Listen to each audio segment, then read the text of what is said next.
Good morning, students. Before we were explaining about the tenses, I have said you many times, beta, during the explanation of tenses also, I have explained you that tenses will not come in the form of rules. Tenses or any part of grammar like active, passive or any part of grammar, indirect, direct speech or verbs, models, anything will not come in the form of rules or definitions or examples or such kind of thing.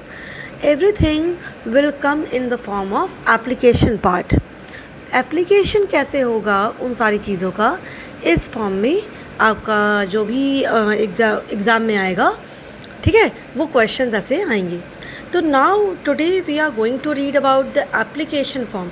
मैंने आपसे बहुत पहले ही बताया था कि tenses आपका जो हम पढ़ रहे हैं बेसिकली वो यूज़ होता है एप्लीकेशन में when we do editing and omitting exercises. ठीक है, तो जो हम लोग एडिटिंग ओमिटिंग की बात कर रहे थे बेटा, वो एडिटिंग ओमिटिंग अभी मैं यहाँ पे आपको बताऊँगी कि क्या होती है, कैसे आती हैं एक्सरसाइजेस. ठीक है, तो चलिए हम लोग देखते हैं कि क्या है ये एक्सरसाइजेस. जस्ट सी बेटा, here the question is written, the following passages have not been edited. There is one line in each, there is one error in each line. Write the incorrect word and the correction against the correct question number. Remember to underline the words you have supplied. अब देखिए यहाँ पे question क्या है कि ये paragraph दिया हुआ है. Now you have to guess कि इसमें गलत क्या है. ठीक है, इस पैराग्राफ में हर लाइन में देखिए जैसे लिखा हुआ है there is one error in each line. आपके लिए इंडिकेशन दे दिया गया कि हर लाइन में एक एरर है. अब इनकरेक्ट वर्ड आपको पहले लिखना है, फिर करेक्शन लिखना है, मतलब कि क्या इनकरेक्ट है और उसकी जगह पे आपने करेक्ट क्या किया हुआ है, that you have to write in the next column. Okay, and then आपको वो अंडरलाइन भी वर्ड्स करने हैं जो आपने करेक्शन के फॉर्म में लिखे हुए हैं. तो you have to just two three things here. आपको इनकरेक्ट वर्ड अंडरलाइन लिखना है, करेक्शन लिखना है और करेक्शन को अंडरलाइन करना है. तो the main task is to find out the errors. आप एरर्स पहले फाइंड आउट तो करिए, तब तो आपको पता चलेगा कि करेक्शन क्या होगा. And as I have said you many times, when you keep on reading English books, English, when you keep on listening English, you know, news channels और एनीथिंग लाइक दैट, आप जब ये सारी चीज़ें करते रहेंगे तो आपको सेंटेंसेस में एरर्स हमेशा दिखते रहेंगे. दूर से ही समझ में आ जाएगा कि ये एरर्स क्या हैं. ओके, बिकॉज बेटा यहाँ पे you have to be very particular about, you have to keep in mind all the rules, you have to keep in mind every form of verb, noun, pronoun and everything, every part of speech you have to keep in mind. And then you have to see कि क्या गलत जा रहा है, क्या सही जा रहा है. and then आपको ये सारी चीज़ें तभी पता चलेंगी जब आपने हर एक चीज़ को बहुत ज़्यादा अपनी लाइफ में अप्लाई किया होगा.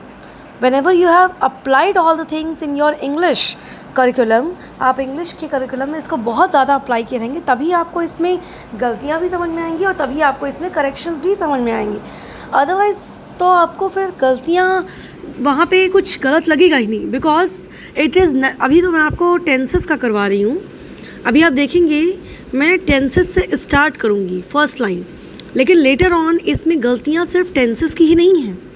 ये हमेशा कंबाइंड गलतियाँ आती हैं, कंबाइंड मिस्टेक्स आती हैं जो आपको क्लियर करनी होंगी. ओके, तो एक बार हम लोग देखते हैं सेंटेंस में इसको क्लियर कैसे करना है, and then we will just go through the other examples. ठीक है, हम लोग आज एक एग्जांपल से सीखेंगे and then rest of the examples will do tomorrow. Okay, तो फर्स्ट इसका स्टेप है बेटा इस पूरे क्वेश्चन को सॉल्व करने का कि आप इसको एरर के साथ एक बार पढ़ लीजिए and try to understand the meaning of the whole paragraph. सबसे पहले तो आपका ये काम है कि आप मीनिंग समझिए. तो let's read and find out the meaning. In the traditional sense prayer meant communicating on God Almighty. It includes the devotion, verbal but mental prayers that are saying. There are various ways and forms to prayer and meditation, vocal prayers, etc. But the fundamental, either the base of the prayer are not any of these. Okay? अब देखिए sentence में क्या लिखा हुआ है कि prayer का मतलब है कि गॉड से बातें करना. मतलब सेंटेंस ओवरऑल क्या कह रहा है, कुछ प्रेयर के बारे में कह रहा है, आपको ये पता है. पहला ही सेंटेंस, पहला ही लाइन आपसे कह रहा है इन ट्रेडिशनल सेंस, मतलब हम लोग बात अभी कर रहे हैं पर बात ट्रेडिशनल टाइम की कर रहे हैं, पुरानी बात कर रहे हैं, लेकिन बात कर कब रहे हैं? अभी, तुरंत, ठीक है। तो यानी कि ये प्रेजेंट टाइम की बातें हैं, बात हो रही है अभी, लेकिन बात कब की हो रही है? बहुत पुराने टाइम की। तो ट्रेडिशनल सेंस की बात हो रही है, नॉट ट्रेडिशनल टाइम्स। देख लीजिए, ट्रेडिशनल सेंस की बात हो रही है बेटा, not the time, not the history is talked about. History की बात नहीं हो रही है यहाँ पे, या हिस्ट्री में जाके बात नहीं हो रही है। यहाँ कैसे बात हो रही है? ट्रेडिशनल सेंस में, लेकिन बात तो प्रेजेंट टाइम में ही हो रही है।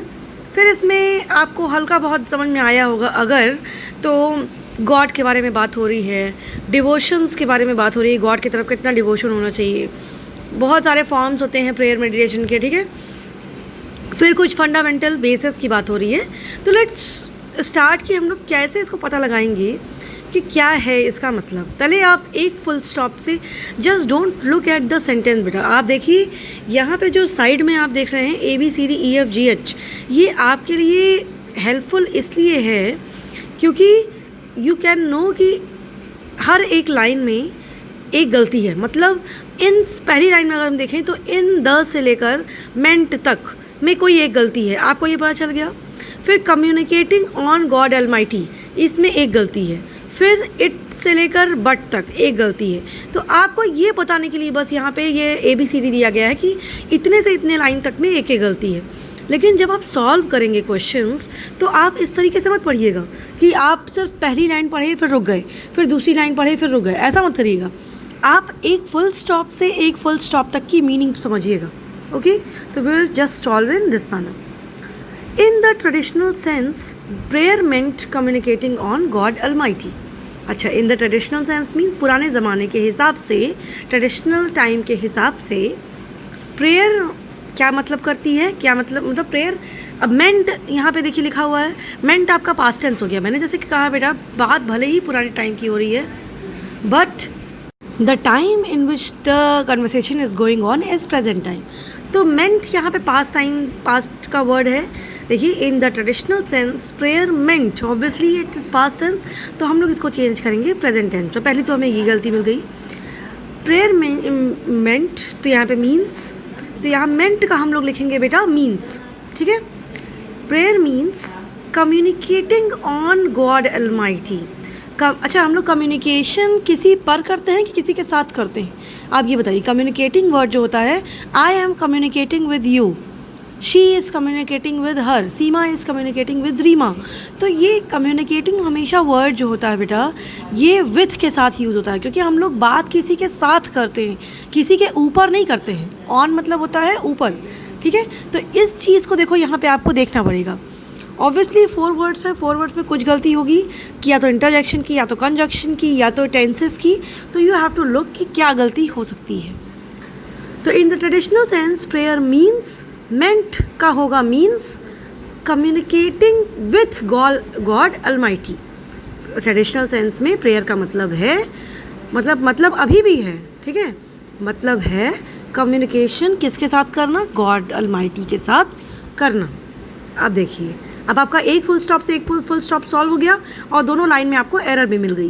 पहले लाइन में आपको मेंट का मीन्स मिल गया, दूसरे लाइन में आपको ऑन का विथ मिल गया। अब देखते हैं थर्ड लाइन में।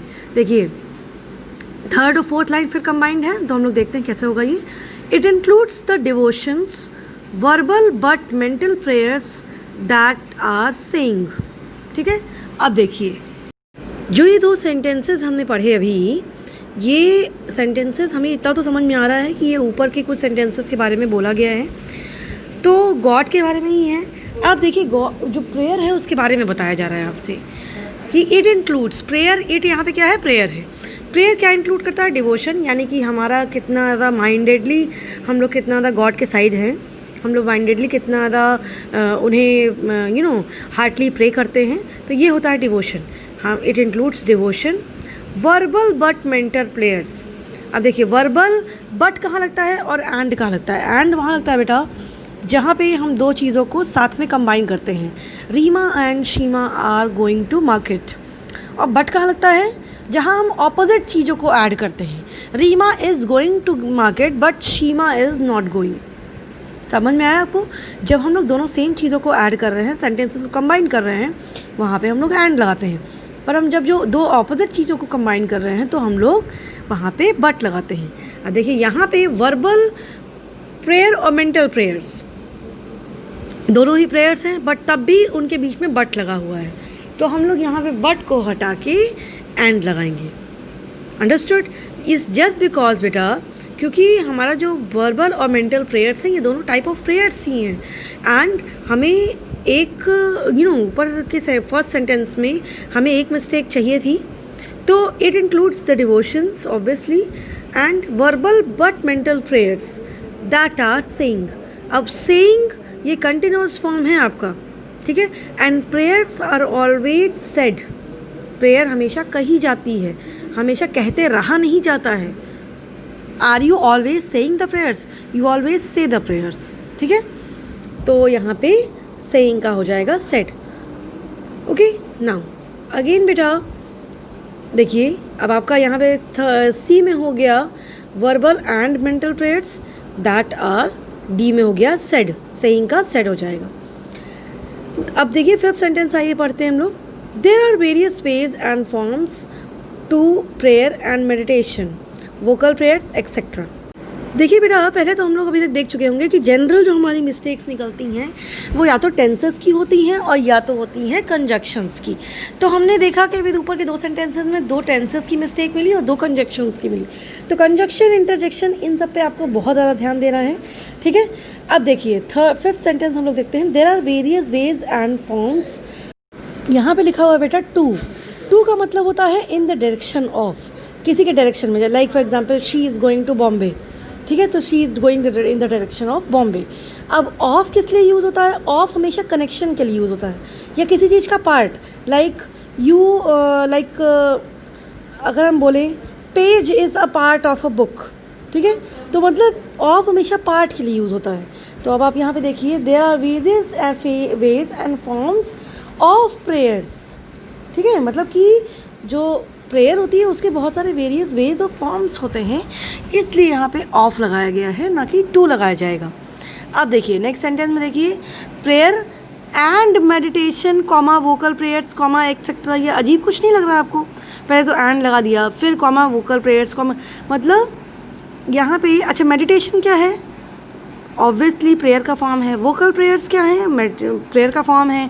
तो बहुत सारे और एक्सेट्रा देखिए लिखा हुआ है, तो यानी ये सब जो है वो एग्जाम्पल्स हैं। मेडिटेशन हुआ, वोकल प्रेयर्स हुए, एक्सेट्रा जो लिख दिया गया है ये सब एग्जाम्पल्स हैं प्रेयर्स के। अब लाइक फॉर एग्जाम्पल अगर मैं कहूँ, there are various forms of liquid substances like water, milk etcetera, मैं कहूँगी, तो यहाँ पे मैं एग्जाम्पल दे रही हूँ वाटरी सब्सटेंसेस, लिक्विड सब्सटेंसेस का, जैसे कि मिल्क, लिक्विड एक्सेट्रा, मिल्क या वाटर या एक्सेट्रा, ठीक है। तो वैसे यहाँ पे भी there are various forms of prayer like meditation comma vocal prayers etcetera, यानी मेडिटेशन एंड वोकल प्रेयर्स बेटा प्रेयर के टाइप्स हैं, प्रेयर के फॉर्म्स हैं, ठीक है। तो अब यहाँ पे लिखेंगे लाइक, बट द फंडामेंटल, देखिए आगे तो हम लोग चलते हैं, एक फुल स्टॉप हो गया, but the fundamental either the base of the prayer are not any of these.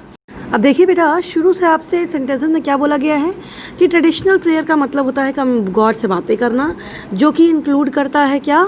Verbal and mental prayers, चूँकि जो कही जाती हैं, ठीक है। और उसके बाद बोला गया है आपसे कि बहुत सारे फॉर्म्स होते हैं प्रेयर के, जैसे कि मेडिटेशन, वोकल प्रेयर्स।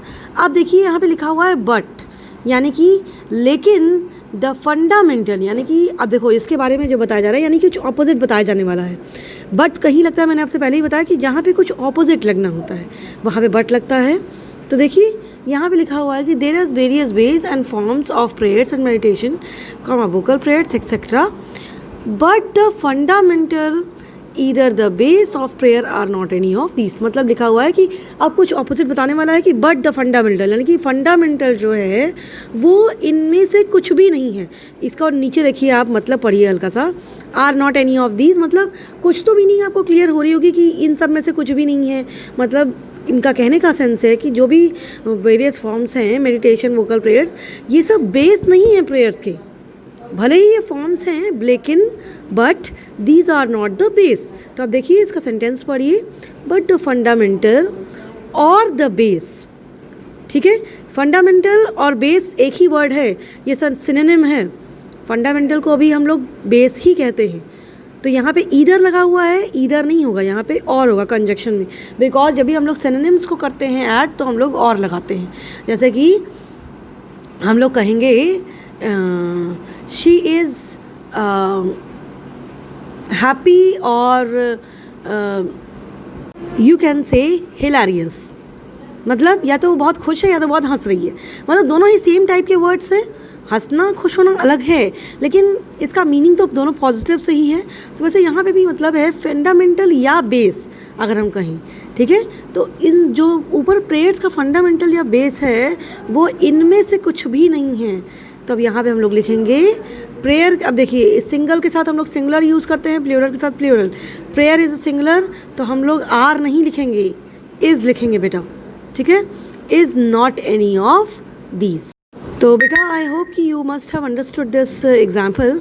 मुझे पता है कि अभी आपको बहुत अच्छे से तो समझ में नहीं आया होगा, लेकिन अब मैं आपको इसके लगभग 10 एग्जाम्पल्स करवाऊंगी and I am really very sure कि 10वें एग्जाम्पल करने के बाद आप ऐसा बहुत कम सेंटेंस होगा जिसको आप नहीं सॉल्व कर पाएंगे, ठीक है। तो please continue reading, continue watching the videos, because ऐसा बहुत ही कम एग्जाम्पल होगा 10th एग्जाम्पल के बाद जो आप नहीं कर पाएंगे। तो इसकी प्रैक्टिस बहुत इंपॉर्टेंट है। और मैंने जैसा कहा है आप प्लीज़ कोई भी बुक, कोई भी कॉपी, कुछ भी उठा के इंग्लिश हमेशा पढ़ते रहिए, सो दैट कि आपको हमेशा हैबिट रहे सेंटेंसेस को की ग्रामेटिकल मिस्टेक्स को जानने की, because this exercise needs that habit a lot, ठीक है।